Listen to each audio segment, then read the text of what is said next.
আসসালামু আলাইকুম সুপ্রিয় ভিউয়ার্স, আমার হাতে এই যে দেখতে পাচ্ছেন একটা খালি বোতল, খালি প্লাস্টিকের বোতল। তো এই খালি প্লাস্টিকের বোতলটা আপনাদের একটা টেকনিক শেখাবো। সেটা হলো কিছু অসাধু ব্যবসায়ী রয়েছে এটার মধ্যে আবার বোতলজাত করতেছে এবং এবং এই বোতলটাকে আবার পুনরায় ব্যবহার করা কোনোভাবেই উচিত নয়। তো আমরা আজকে যেটা জানবো এবং শিখব, এই বোতলটা যেন আবার পুনরায় ব্যবহার করতে না পারে, কোনো অসাধু ব্যবসায়ী এই বোতলটাকে যেন পুনরায় ব্যবহার না করতে পারে, তার জন্য একটা টেকনিক অবলম্বন করব। আপনারা কিন্তু খেয়াল করবেন যে প্রত্যেক দিন আপনারা কোনো না কোনো পানীয় খাচ্ছেন, পানীয় খাওয়া শেষ বোতলটাকে ছুঁড়ে ফেলে দিচ্ছেন, বোতলটাকে জাস্ট আপনারা ছুঁড়ে ফেলে দিচ্ছেন।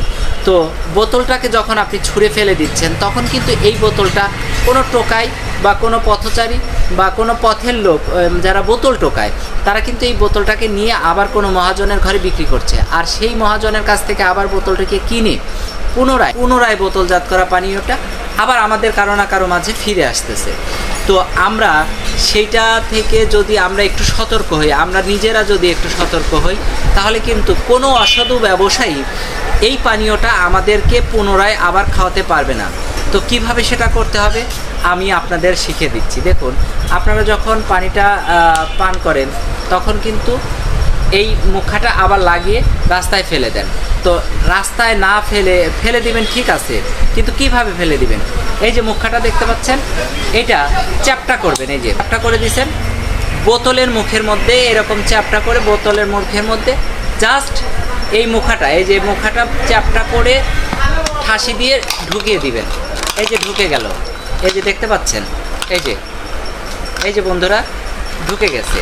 তো এই মুখাটা আর কেউ বোতলটা না কাটা পর্যন্ত বের করতে পারবে না। এই মুখাটা, এই যে মুখটা যে ঢুকে দিয়েছি, এই মুখটা এই বোতলটাকে কাটতে হবে, তারপর এটাকে বের করতে হবে, তাছাড়া কেউ বের করতে পারবে না। তো বন্ধুরা, তাহলে কি সুবিধা হলো? এখন ঘটনা হলো যে এই বোতলটাকে পুনরায় ব্যবহার করা কারো পক্ষে সম্ভব নয়। আপনি এবার বোতলটাকে ফেলে দিন, কোনো অসুবিধা নেই। যদি আপনাদের ভিডিওটা ভালো লাগে থাকে তাহলে অবশ্যই সচেতনতামূলক পোস্ট হিসেবে আপনারা অবশ্যই শেয়ার করে দিবেন। সবাই ভালো থাকবেন, সুস্থ থাকবেন, আর ভিডিওটি ভালো লাগলে অবশ্যই লাইক, কমেন্ট, শেয়ার করবেন। সবাই ভালো থাকবেন। আল্লাহ হাফেজ।